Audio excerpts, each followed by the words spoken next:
مضمون نمبر 29: نصیحت۔ دنیا میں سب سے آسان کام نصیحت کرنا ہے اور سب سے مشکل کام نصیحت پر عمل کرنا ہے۔ میں نے اپنے لیے آسان کام چن لیا ہے اور آپ کی مرضی۔ مشکل میں پڑیں یا مشکل سے باہر رہیں۔ نصیحت کرنے کا عمل زندگی کی طرح بہت پرانا ہے۔ غالباً پہلے انسان کے پیدا ہونے سے پہلے بھی نصیحت کا عمل موجود تھا۔ نصیحت ایک حکم کی طرح نافذ ہوتی ہے: ایسے کرو، ایسے نہ کرو، وہاں جاؤ، وہاں نہ جاؤ، سجدہ کرو، اس کا سجدہ کرو اور اس کے علاوہ کا سجدہ نہ کرو، ماں باپ کی اطاعت کرو، شیطان کی اطاعت نہ کرو۔ غرض یہ کہ نصیحت سنو اور مانتے چلے جاؤ۔ زمین کے سفر میں آسمان کی نصیحتیں سنو اور انہیں ماننے کا حوصلہ پیدا کرو۔ ماضی کے اوراق میں ہم دیکھتے ہیں کہ کبھی کبھی ایک آدمی ہم میں سے ہی ہمارے سامنے ایک بلندی پر کھڑا ہو گیا اور ایک روب دار آواز میں نصیحت کرنے لگا کہ شرک نہ کرو، زمین پر اکڑ کر نہ چلو اور وغیرہ وغیرہ۔ ان لوگوں کو کس نے اجازت دی کہ لوگوں کو خطاب کریں کہ اے انسانوں، غور سے سنو، ایک وقت آنے والا ہے جب تم سے تمہارے اعمال کے بارے میں پوچھا جائے گا، جب چھپے ہوئے راز ظاہر ہوں گے اور جب انسان کو اس کے اعمال کے مطابق ایک عاقبت ملے گی۔ بہرحال نصیحتیں چلتی رہتی ہیں، خطاب جاری رہتے ہیں اور سماعتیں بے حس ہو جاتی ہیں۔ نصیحت کرنے والے شور مچاتے رہتے ہیں کہ اے محترم اندھو، آگے قدم نہ بڑھانا، آگے اندھا کنواں ہے، لیکن عقل کے اندھے سنی انسنی کر کے دھرام سے گرتے رہتے ہیں اور پھر گلہ ہوتا ہے کہ کاش مجھے کوئی لاٹھی مار کے سمجھاتا کہ واقعی آگے اندھا کنواں ہے۔ یہ لوگ سنتے ہیں لیکن ان کے دل پر اثر نہیں ہوتا۔ یہ لوگ دیکھتے ہیں لیکن انہیں نظر کچھ نہیں آتا۔ یہ لوگ فلسفی ہیں لیکن یہ بیچارے سمجھ نہیں سکتے۔ ان کے پاس دل ہے لیکن احساس نہیں ہے۔ یہ لوگ مغرور ہیں لیکن ان کی متاع حیات قلیل ہے۔ یہ طاقت سے حکومت کرنا چاہتے ہیں، ان کے پاس خدمت کرنے کا شعور نہیں۔ بس اس طرح یہ کھیل جاری رہتا ہے۔ آوازیں آ رہی ہیں کہ غافلوں سنو غور سے، گجر کی آواز سنائی دیتی ہے، کان دھرو، وقت کا ناقوس بج رہا ہے، رحیلے کارواں کے معنی تلاش کرو، بانگ درا کی تفسیر ڈھونڈو، بالِ جبریل کا مفہوم سمجھو، لیکن نہیں۔ سننے والوں کے کانوں میں گویا پگھلا ہوا سیسا انڈیلا جا چکا ہے، خواہشات کا ادھم مچا ہوا ہے۔ نصیحت کی آواز کیسے سنائی دے؟ لوگ مطمئن ہیں کہ اب کوئی سقراط موجود نہیں۔ اچھا ہوا کہ سعدی رحمۃ اللہ رخصت ہو گئے، بھلا ہو اقبال رحمۃ اللہ کا کہ اب وہ بھی نہیں۔ کچھ لوگوں کے لیے یہ امر باعث اطمینان ہے کہ اب نئی نسل پرانے مذہب سے آزاد ہو رہی ہے۔ خوش ہیں لوگ اس بات پر کہ اللہ نے نبی بھیجنے کا سلسلہ ہی بند فرما دیا۔ وہ سمجھتے ہیں کہ شاید ان کو نجات مل گئی عقیدتوں اور عقیدوں سے، اور وہ آزاد ہو گئے نصیحتوں سے، ڈرانے والوں سے، آگاہ راز کرنے والوں سے۔ ان کے لیے صرف حال ہے، نہ کوئی فردہ نہ ماضی۔ بس صرف یہی دور ہے، یہی زمانہ ہے، آئندہ کوئی حساب کتاب نہیں ہوگا۔ اللہ اپنے گھر خوش، ہم اپنے گھر۔ لیکن ایسے نہیں ہو سکتا۔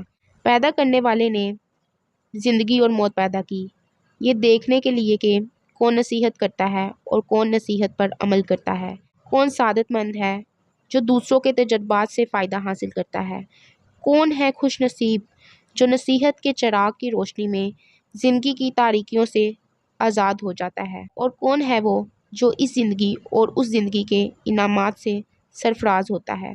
نصیحت کا لفظ طلسماتی لفظ ہے جو زندگی کے سفر میں کسی وقت بھی اپنا جادو جگا سکتا ہے۔ شرط صرف یہ ہے کہ نصیحت کرنے والا نصیحت کے عمل سے خود کوئی فائدہ حاصل نہ کرے، ورنہ سب کچھ بیکار ہو جائے گا۔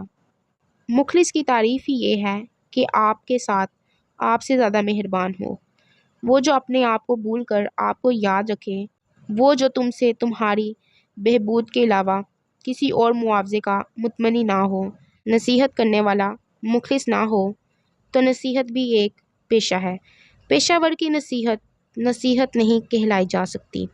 بہرحال کہنے کا مدعا یہ تھا کہ نصیحت کا عمل قدیم ہے، آسان ہے، ہم نے اسے اپنے لیے چن لیا، اور اب یہ بھی کوئی ضروری نہیں کہ ہم ہر وقت ہر آدمی کو ہر طرح کی نصیحت ہی کرتے رہیں۔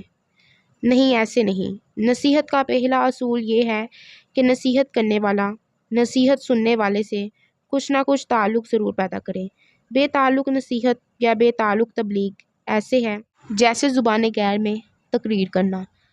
سب سے موزوں نصیحت تو یہی ہے کہ نصیحت سننے والے میں نصیحت سننے کا شوق ہو، ورنہ وہی کہانی کہ ایک دفعہ ایک بندر تھا۔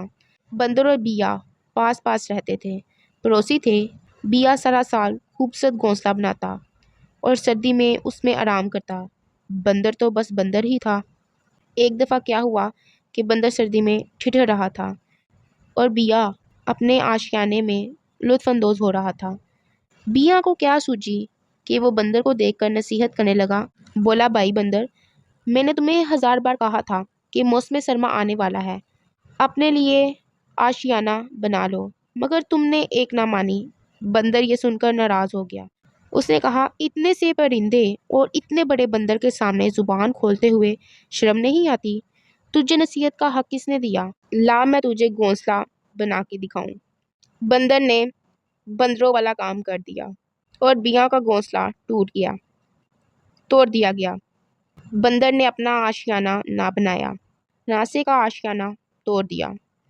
بس یہی انجام کرتے ہیں نصیحت پر ناراض ہونے والے۔ ناسے کا کبھی صلیب پر چڑھا دیتے ہیں، کبھی دار پر، کبھی اس پر کربلائے نافذ کر دیتے ہیں، کبھی اسے وادی طائف سے گزار دیتے ہیں، کبھی کوئی صحبت، کبھی کوئی۔ لیکن سلام و درود ہو نصیحت کرنے والوں پر، جن کے حوصلے بلند اور عزائم پختہ ہوتے ہیں، جو گالیاں سن کر دعائیں دیتے ہیں اور جو غافلوں سے غفلت کی چادریں اتار دیتے ہیں اور انہیں بے حسی کی نیند سے جگاتے رہتے ہیں۔ ہم بھی ان لوگوں کے ساتھ عقیدت کے طور پر نصیحت کرنے کا عمل اختیار کرنے کا ارادہ رکھتے ہیں۔ اس سے پہلے کہ کوئی نصیحت کی جائے، یہ کہہ دینا بھی ضروری ہے کہ دنیا میں کوئی ایسی نصیحت نہیں جو پہلے کی نہ گئی ہو۔ کتابیں، لائبریریاں نصیحتوں سے بڑی ہوئی ہیں، تو کیا کتابیں پڑھ لینا ہی کافی ہے؟ نہیں، اس کے علاوہ بھی کچھ ہے، بہت کچھ ہے۔ یہ وقت کا عبرت کدہ ہے، یہاں آنکھ کھول کر چلنا چاہیے، اپنی منمانی نہیں کرنی چاہیے۔ پہلے منمانیاں کرنے والے کہاں گئے؟ عبرت کدے کیوں بن گئے؟ محلات کھنڈرات ہو گئے۔ دنیا میں جھوٹ بولنے والے کیا کیا نشانیاں چھوڑ گئے؟ ویرانیاں ہی نشانیاں ہیں۔ سب سے بڑی نصیحت تو یہی ہے کہ نصیحت سننے کے لیے تیار رہنا چاہیے، کان کھول کر رکھے جائیں، آنکھیں انتظار سے عاری نہ ہوں، دل احساس سے خالی نہ ہو، عقل کو عقل سلیم بننے میں کسی رکاوٹ سے دوچار نہیں ہونے دینا چاہیے۔ جب انسان نصیحت سننے پر آمادہ ہو جائے تو اسے بہتی ہوئی ندیوں میں کتابیں ہی کتابیں نظر آئیں گی، نصیحت ہی نصیحت۔ ندی راز ہے، گہرا راز، پہاڑ کا پیغام، سمندر کے نام، رواں دواں اپنی منزل مراد کی طرف۔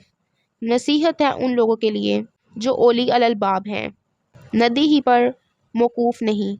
پہاڑ بھی ایک انسان کے لیے ایک نصیحت آموز داستان رکھتے ہیں، ایک عزم، ایک قوت، ایک داستان دلبری۔ پہاڑوں میں نصیحتیں ہیں، بادلوں میں نصیحتیں ہیں، زمین کے اندر نصیحت، زمین سے باہر نصیحت، درختوں میں زبانیں ہیں، گویائی ہے، نصیحت ہے، جلوہ گر بھی ہے۔ زمین کے اندر نصیحت کی ایک داستان دل پذیر۔ میر تقی میر نے ایک ربائی میں پیش فرمائی ہے کہ پرانے قبرستان میں ایک کاسائے سر پر پاؤں جا پڑا، بس ٹوٹ گیا، اور ساتھ ہی یہ آواز آئی صدا کہ دیکھ کے چل راہ بے خبر، میں بھی کبھی کسی کا سرے پر غرور تھا۔ لیکن اس سے بھی زیادہ اثر انگیز بیان بابا فرید رحمۃ اللہ کے ایک اشلوک میں ہے، جس کے پیچھے ایک کہانی ہے جو کچھ یوں سی ہے۔ ایک دفعہ بابا جی فرید رحمۃ اللہ اپنے سیلانی دور میں ایک بستی میں سے گزرے۔